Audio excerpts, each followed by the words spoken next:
केतनो पढ़ाई बा तू ट्यूशन करई बा। अरे केतनो पढ़ाई बा तू ट्यूशन करई बा। गदहवा के कैसे आदमी बनेगा,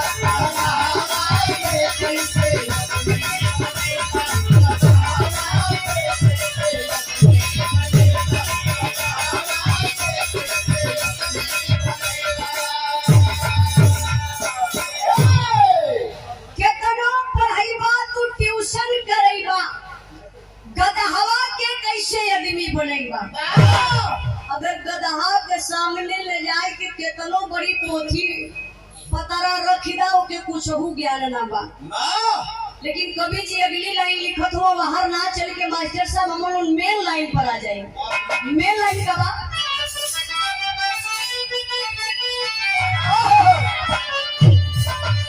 अरे नहीं ज्योति बाबा तू दिहला जगाई। अरे नहीं ज्योति बाबा तू दिहला जगाई।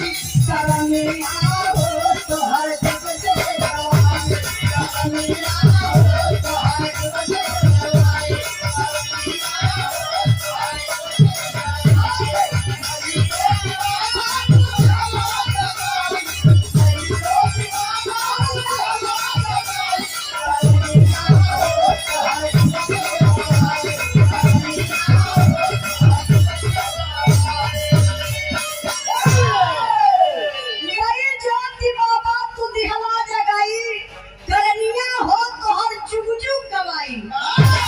जब तक सूरज चांद रहेगा बाबा तेरा नाम रहेगा।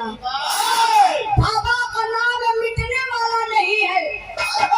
गौर करिएगा बाबू, संघर्ष भरी कहानी। लोग स्वागत सम्मान कर दी प्रधान जी का। प्रधान जी मनरेगा का हाल चल रहा हम बताइए ना प्रधान जी एमपी एमएलए बनत तो बहुत आसान बात होला। लेकिन गांव का प्रधान बने में बड़ी सीसी बाटे के पड़ाला। प्रधान जी आप बुरा मत मनिए, सच्चाई तई बा की रोगिए पैद होला कि हो अपने गांव को प्रधान हुआ एदा पारी 113 वोट से जीतल हुआ प्रधान जी। तेरकर मालकिन उठल रहनी है तो तुम्हारा भाई है ना।